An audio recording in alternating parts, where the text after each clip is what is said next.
लीजिए सुनिए। सिंहासन बत्तीसी के 8वें भाग 7वीं पुतली कामोदी मेरी यानी समीर गोस्वामी की आवाज में। कामोदी 7वीं पुतली पांव तले आन गिरी।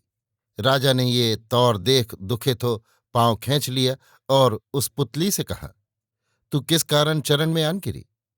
तब उसने कथा शुरू की। हम जो है अबला सतयुग की हैं। राजा, तेरा अवतार कलयुग में। हमने एक ही मर्द का मुंह देखा और दूसरे का मुंह नजर से नहीं देखा। हम पहले अपना माजरा कहते हैं कि विश्वकर्मा ने तो हमें जन्म दिया और बाहुबल राजा के पास हम आकर रहीं। उनने राजा विक्रमाजीत को हमें दिया, वो अपने घर ले आया। जब से हम उससे बिछड़ी हैं तब से कभी सुख नहीं पाया। जो उस राजा के बराबर होवे से सिंहासन पर बैठे। राजा बोला, विक्रम में वसफ क्या थे? तू वे मुझसे बयान कर। तब वो कहने लगी, सुन राजा विक्रम का अहवाल। एक दिन वो अपने घर में दोपहर रात को सोता था और तमाम शहर नींद में ये गाफिल था जो किसी आदमी की आवाज न आती थी। उत्तर दिशा नदी के पार एक स्त्री ढाणे मार के रो उठी। वो आवाज राजा के कान पड़ी। राजा मन में चिंता करने लगा, हमारे नगर में कोई दुखी आया है कि वो अपने दुख से कूक मार मार रो रहा है। ये बात दिल में विचार ढाल तलवार हाथ में ले उधर को चला और नदी किनारे पहुंचकर बसन छोड़ लंगोटा मार पैर कर पार हुआ। क्या देखता है, एक अति सुंदर जवान नारी खड़ी कूक रही है। उसके पास जाकर राजा ने पूछा, पुरुष का तुझे वियोग है या पुत्र का तुझे सोग है या तुझे सौत का साल है? इतने दुखों में से किस दुख से तू रोती है? जो कुछ तुझे व्यापा है सो मुझे कह। तब वो कहने लगी, सुन राजा, हमारा बालम चोरी करता था। शहर के कोतवाल ने उसे पकड़कर सूली दिया है और मैं उसकी मोहब्बत से कुछ खाना खिलाने को लाई हूं। चाहती हूं उसे भोजन करवाऊं, पर सूली ऊंची है और मेरा हाथ उसके मुंह तलक नहीं पहुंचता। इस दुख से मैं रोती हूं और जितना जतन करती हूं पहुंचने नहीं पाती। निरपति ने कहा, ये तो थोड़ी सी बात है, इसके वास्ते तू क्या रोती है? उसने जवाब दिया कि मुझे ये थोड़ी बहुत ही बड़ी है। तब राजा बोला, मेरे कांधे पर चढ़कर उसे खिला दे। वो कंकालिन राजा के कांधे पर चढ़ी। उस सूली पर चढ़ चोर जो टंगा था उसे खाने लगी। रक्त मुंह से उसके राजा के बदन पर गिरने लगा। राजा ने मन में सोचा कि ये कोई और है और इसने मुझे धोखा दिया। अपने जी में राजा ने ये सोचकर पूछा, कह सुंदरी, तेरा पिया भोजन करता है कि नहीं?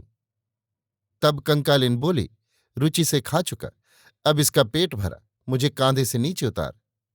जब हेठल उतरी राजा ने कहा, उसने चाह के खाया? तब कंकालिन हंसकर बोली, तू मांग जो तुझे चाहिए, मैं तुझसे बहुत खुश हुई।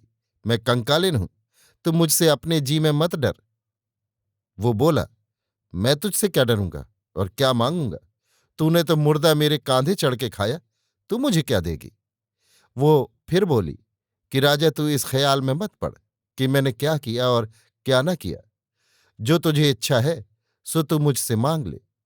राजा ने हंसकर कहा, अन्नपूर्णा मुझे दे और जग में जस ले। वो बोली, अन्नपूर्णा मेरी छोटी बहन है, तू मेरे साथ चल, मैं तुझे दूंगी। इस तरह आपस में दोनों वहां से बचन कर चले। आगे आगे कंकालिन और पीछे पीछे राजा नदी किनारे जा पहुंचे। वहां एक मंदिर था। उसके द्वारे कंकालिन ने ताली मारी और अन्नपूर्णा ने प्रकट होके उससे कहा, ये भूपाल कौन है? वो बोली, ये राजा विक्रम है। इसने मेरी सेवा की है और मैंने इससे वचन हारा है, अगर मेरी मोहब्बत तेरे दिल में है तो अन्नपूर्णा इसे दे। हंसकर उसने राजा को एक थैली दी और कहा, इसमें से जितनी खाने की चीज मांगोगे सब पाओगे। राजा ने हाथ फैला, ले ली। वहां से खुश हो नदी किनारे आन स्नान ध्यान कर निश्चिंत हुआ कि एक ब्राह्मणान पहुंचा। उसको राजा ने बुलाया और कहा, कुछ भोजन करोगे? उसने कहा, मुझे भूख लगी हुई है, आप दें तो मैं खाऊं। राजा बोला, क्या खाओगे? किस चीज पर तुम्हारी सुरत है? वो बोला, इस वक्त पकवान खाऊंगा।